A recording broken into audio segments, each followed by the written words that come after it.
Hello, good evening, everyone. Welcome to Connect Africa, and good morning, good afternoon, depending where you are. This is where we bring you updates from the Sahel states, that's namely from Burkina Faso, Mali, and Niger. So I'm going to summarize what happened in the week in a brief way. So we have some short news that we bring to you. So number one, I'm going to look at Burkina Faso is revolutionizing its grain purchase from farmers. What does that mean? We will look at it in detail. The other news that secondly, we are going to look at the Alliance of the Sahel states have established a new or independent judicial system of their own, a criminal court. That's second. And thirdly, France has just ended its more than 6 decades military presence in the Sahel states. Which country is that? That's something we are going to look at in detail. And then also there is a new development in the Sahel states that is launching a new biometric identity card for the Sahel residents. Fifthly, we are going to look at the African Union appoints a new Sahel envoy to the Sahel states. Which African country or president is appointed for this? Then stay with us, and we are going to reveal to you.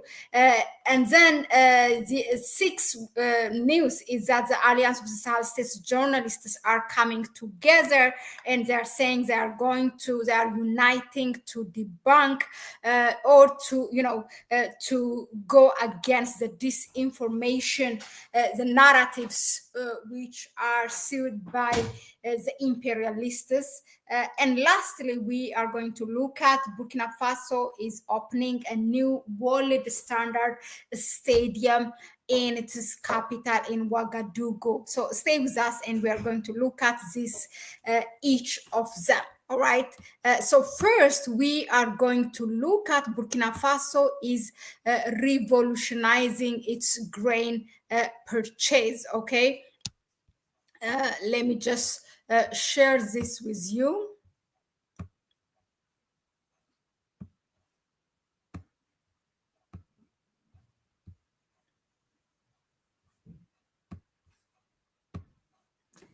Let me just, yeah, here it is.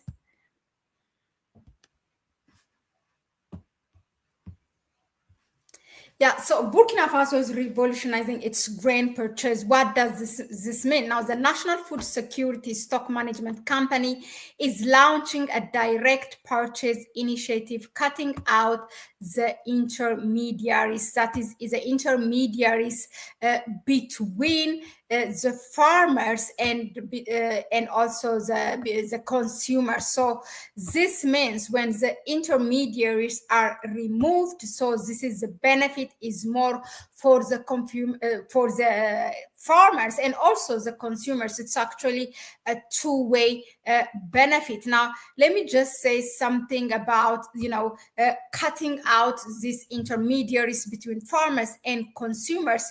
Normally, this process is known as disintermediation. So it can lead to several benefits, like farmers, for example, can increase their profit margins by selling directly to consumers, while consumers can access fresher, potentially more affordable produce and build a relationship with the people who grow their food. Now, this direct connection also fosters transparency and trust, leading to a more sustainable and resilient food system. Like, for example, what does it mean? Increased profitability. It means eliminating those intermediaries like wholesalers and retailers, so farmers can retain a larger profit margin of the final sale price, which was normally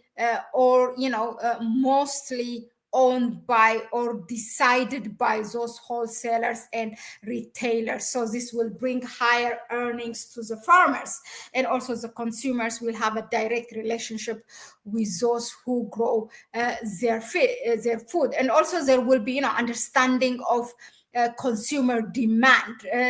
There's a branding, there's a building of brand loyalty. It reduces market costs and it improves actually efficiency with that purchase of grains. Now, next we are going to look at the second news is that the Alliance of the Sahel States are launching their own criminal court. Now, what does this mean? Let me just share the news with you here. Because I can find it here. Here it is exactly. Look, now Mali, Niger, and Burkina Faso intend to ensure the proper functioning of the newly established Sahelian Criminal and Human Rights Court in Bamako. The lawyer, this was said by Alfred Emmanuel, who is also a lawyer from Mali. Now, quote, this is what he said. We absolutely need a jurisdiction that will allow us to handle our own issues. And also now, according to the lawyer, what he said is that the confederal jurisdiction will be quite dynamic, unlike the International Criminal Court in particular. Also, quote, because there have been several cases heard by this jurisdiction in which certain African states have indeed seen a certain laxity or control by certain foreign powers. Now, I'm going to elaborate a bit on this one. Look, to give you a background, we have reported this at Connect Africa. There was this information from the journalists in the Sahel states that they want to bring Ukraine, particularly to the International Criminal Court and to the United Nations Security Council for its continued sponsoring of the terrorist groups in the Sahel states and also other foreign powers like France and others, because they have ignored the repeatedly call by the Sahel states for them to stop or refrain from such actions, but they did not respond to that. So there was an interest from a journalists in the Sahel states to bring these foreign powers to the ICC and to the United Nations Security Council. Now, before that happens, the information was out there. Now, the EU came up and said, there's a certain group or like an NGO from the Sahel states that is basically NGO from the separatist groups in Mali and other Sahel states there. So they are asking to bring the government of Mali, Burkina Faso, and Niger to the International Criminal Court, to ICC. These countries are members of ICC, but if you ask me, like the United States, Israel, and others, they are not a member of ICC, but whenever they want to drag an African leader or president who refused to bow to the Western values, to the Western, demands, then they use ICC, but they are not a member of ICC, by the way, okay? So for them now to take this action, the Sahel states, to have their own independent international criminal, the criminal court is really important. The other thing is that the African Union has its own, such organs that's similar to the criminal court, but very much dormant, and it doesn't really have a power. And let me say something about it. Now, the African Union's human rights bodies, including the African Union, the African Commission, and the African Court, they have powers to promote and protect human rights, but their effectiveness is often limited by various factors, mainly because the African Union itself do not have a power, because power lies within those little sovereignty states that refused to unite, meaning I'm referring to the 54 African states that are member to the African Union. So basically power lies, the power is within the government of those little sovereignty states. I call it little compared to, the continent. Now, while the African court's decisions are legally binding on state parties, the Commission's powers are primarily focused on promoting human rights and finding amicable solution to disputes that will allow them just talk and talk and talk, but not really take action. They might ban a certain African country to being from a member of the African Union, but they don't really, they cannot bring any president that has committed a crime to the criminal court. This is as much as, this the ASPHR, something like that, the acronym is, and then it is located in Banjul, in the Gambia. So both bodies like face challenges in enforcing their decision, meaning the African Union itself and this the court as well. So it has a mandate, a function, power, but it has also limitations. So this is why I call it really dormant. Now, thirdly, we are going to look at that France leaving or ending its 65 years of military presence in Senegal. It was kind of a ceremonial thing. I'm going to share with you, just wait a second. I have, I think, a video that I can share with you.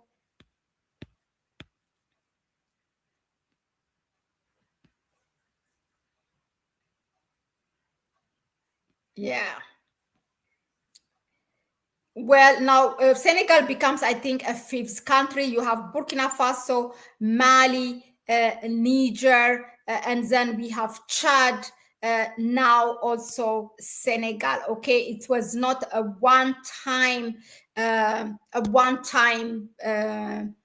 departure of the military. It was step by step, but now the last group, the last batch has left. Let me just play the video.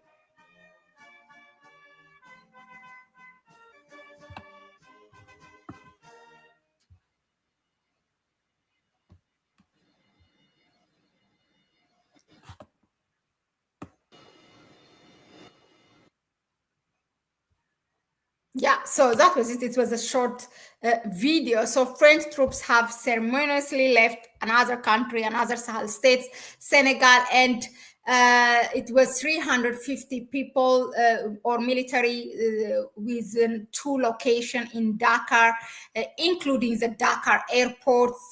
Since 2022, now the French army has been facing, from African states, basically from Western African states, from the Sahel, that an increased demand for them to leave the country, particularly coming from the people, not really from the government. So does this mean that really France is ending totally its relation or its strategy in Africa? No, not really. Actually, we have just heard a few days ago Macron is strategizing and to have a strong comeback to Africa, this particularly in West Africa, in 2026. So wait for it and see.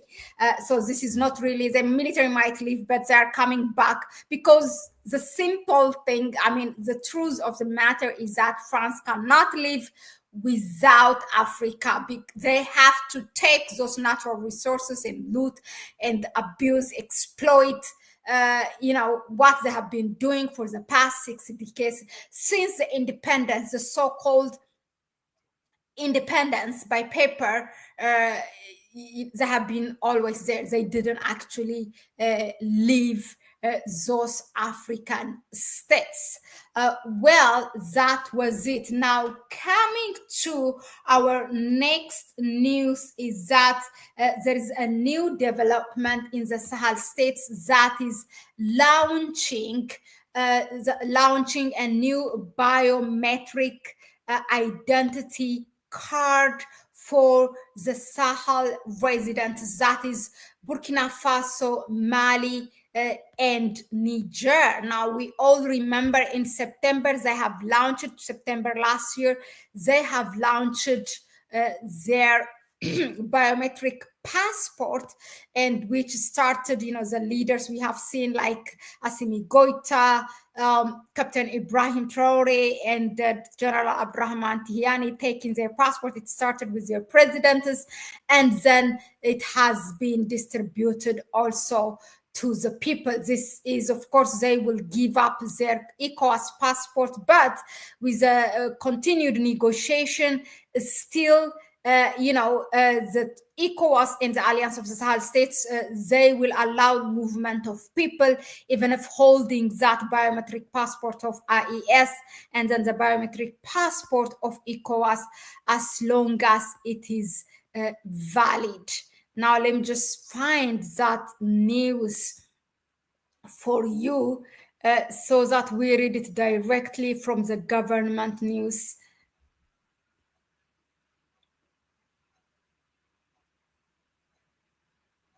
Yeah, so here it is. Look, new step in regional integration. AES launches common biometric identity card. Now, the initiative aims to facilitate the free movement of people within the security context of the Sahel. Malian Minister of Security Daoud Ali Mohammadin explained, quote, the IES biometric identity card will soon be put into circulation. Now, a specific deadline is not set there, but they said soon. And from what we know, these people or the Sahel states are really practical, unlike any other African states or unlike any other continental and regional organizations in the continent. When they say they will do, they deliver. It's not something that a sweet talk or a lip service. Now, so the card, this identity card, symbolizes the shared commitment of Mali, Niger, and Burkina Faso to streamline the movement of their citizens across their confederate territory. The project was formally approved at a ministerial meeting in Bamako last November. Now, the president of the confederation currently is General Assimi Goita, and officially validated the decision in April. So, like the passport, the AES identity card will comply with the standards of the International Civil Aviation Organization. That means with this identity card, these people can travel within the confederation, like from Mali and Burkina Faso. They don't have to have a passport, or even when they drive across their borders. I want to give you an example. For example, what it can facilitate is that for example, if we take the European Union, it has this European Union passport and also the identity card. It's the identity card is, first of all, this makes the IES one step ahead ECOWAS, because the ECOWAS don't have the identity card. And then this identity card is more convenient and sufficient than a passport, and especially like for short trips. However, if you take a passport, it's still necessary for travel internationally when they go out of their borders, that confederations, out of the three countries. But in the situation within their that confederation, they can make, this is a very versatile document overall and very easy to carry. It can fit your wallet. So there is a matter of convenience, and then travel within those confederation is also, it becomes easier with that ID. And then the cost is, it's much cheaper than the passport, and also it's a digital identity. So these are the advantages of ID card in general.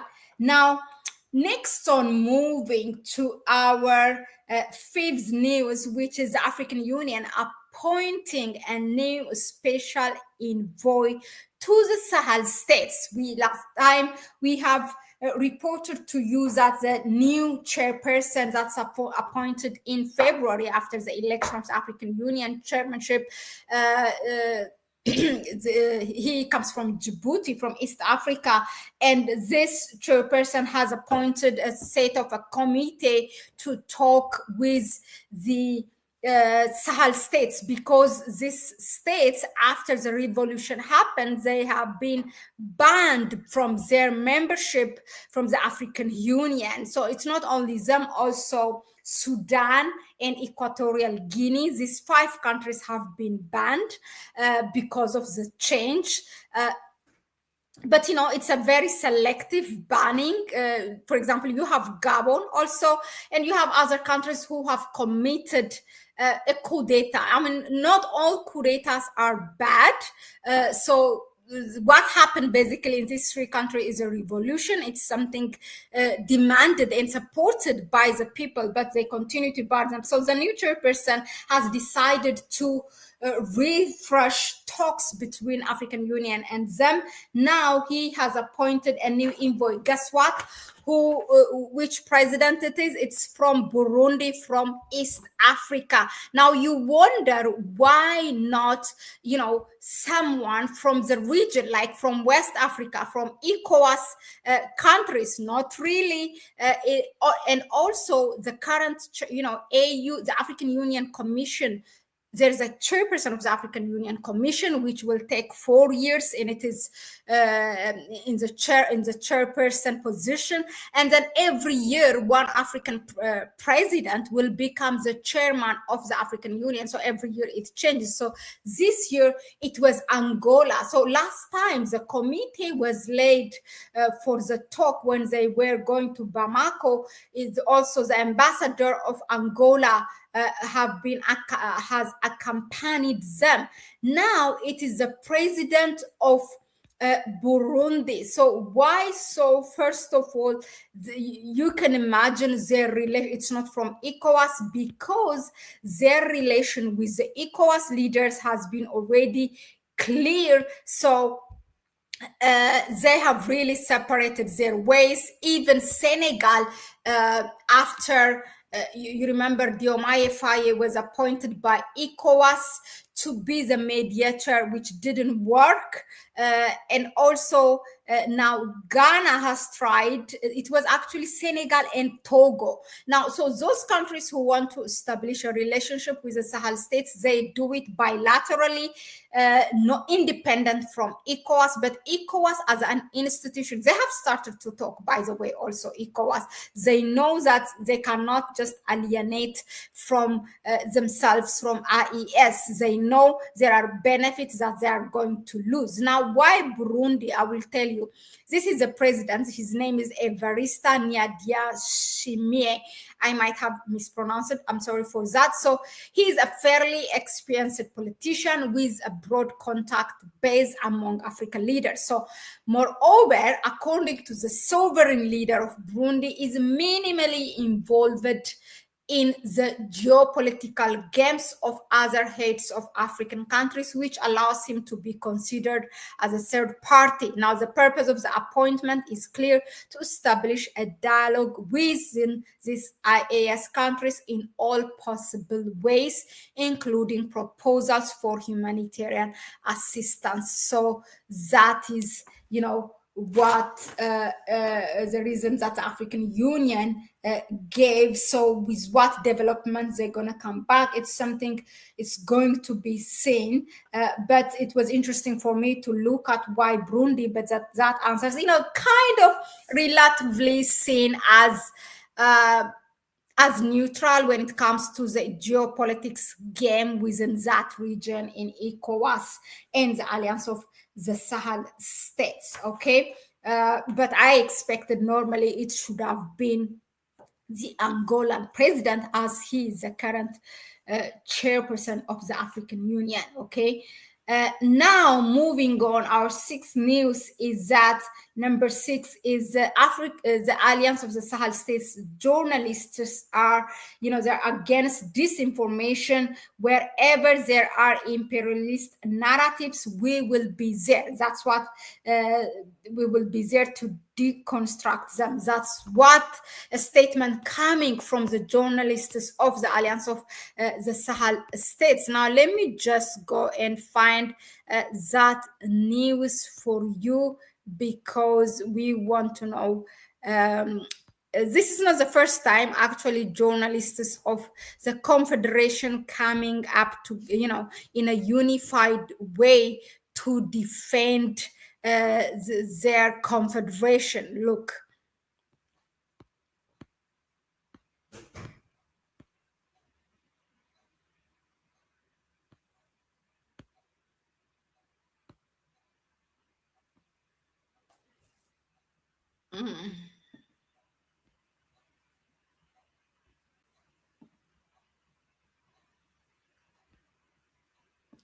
Yeah.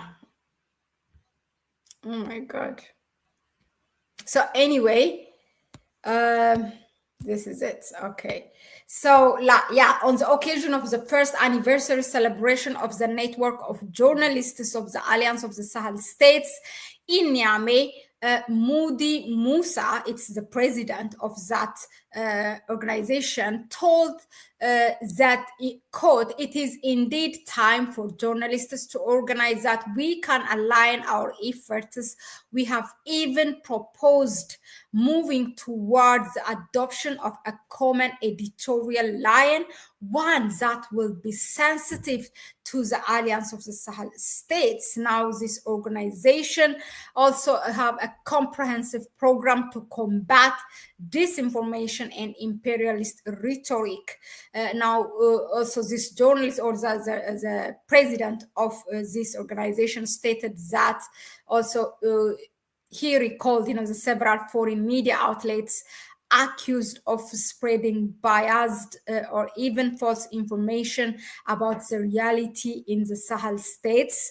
And those also news outlets which they were based in the Sahel, Burkina Faso, Mali, in Niger, mainly those coming Jeune Afrique, TV5, France 24, all these, they have been expelled by the government of the Sahel states, and also including non-governmental organizations from France, because they were taking part to destabilize the countries and disseminating false information. So this is really good also for us, those Pan-African platforms who are bringing you reporters from the Sahel states. It's really important to have something that is from the journalists from such union, so we can quote them and bring you, instead of quoting other YouTube platforms that or any other news source that is not really based in the Sahel states. This will really be a relief. Now, lastly, our number 7 news that I'm going to bring to you is that that how enthusiastic and crazy Captain Ibrahim Traore is about football. He himself plays football. We have seen also a Burkinabe international footballer known as Traore that plays in the Netherlands, have been recently in Burkina Faso, together with a Cameroonian international player known as what was his name? The goalkeeper. I'm gonna ask really my son, who was a Cameroonian player? Andre Onana. They were there together in Burkina Faso to attend, the foundation of that Burkinabe. Is the international player of Burkinabe, Traore, has its own foundation for children projects. So he came there to do something, and also they were part of projects that have been run by the government, and tree plantations. They were part of the speech by the government, and they were encouraged for their acts, and the government really literally assigned them also to be an ambassador of Burkina Faso. So now Burkina Faso has, whenever there is an African soccer or anything that the Burkinabe national team has any kind of game, the government can himself, Captain Ibrahim Traore, and encourage them. This is why I say he's very enthusiastic and very much fan of football. So now they have built an international standard of stadium now, which will allow them also to host international games in Burkina Faso. Let me see if there is more to that news. I will just share that with you. Um,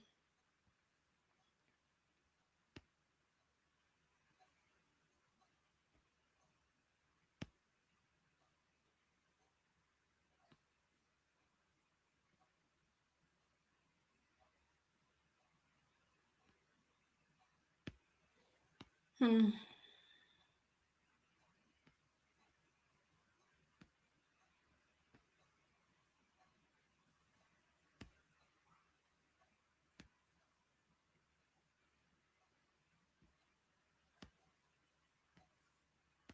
Well, I couldn't find it. Yeah, so I think I have it here. So the president of Burkina Faso, Ibrahim Traore, inaugurated the 300 million re-innovated stadium in Ouagadougou, which is the country's largest sport project in recent years. For the first time since 2021, Burkina Faso will be able to host international matches. The stadium complies with CAF, meaning the African one, and then FIFA standards, which is the international one, which is with digital scoreboards, VIP areas, and modern stands. Now, the Stallions, which means the stars, this is the name of the Burkina Faso national team, will play the first match in this stadium in September. Wow, I really hope to be there during that game. Those are, major happenings in the Sahel states, but not the only one. There are other major events as well, which will need their own, analysis, and I will bring you that separately. But just to keep you an update, this is what was happening in the Sahel states. So thank you very much for tuning in. That was it from me. And just if you find this video relevant, please subscribe, because we have seen so many of you do tune and watch the videos, but you are not really subscribed. So please subscribe, share the video, and give it a like. That will help us as well. So thank you very much, and I will see you on the next one. Thank you, Dejuma Boutique. Happy Sunday to you all of you. It's a bye bye for me from now. Siendes Antandalema Pin G1. Thank you. Ciao.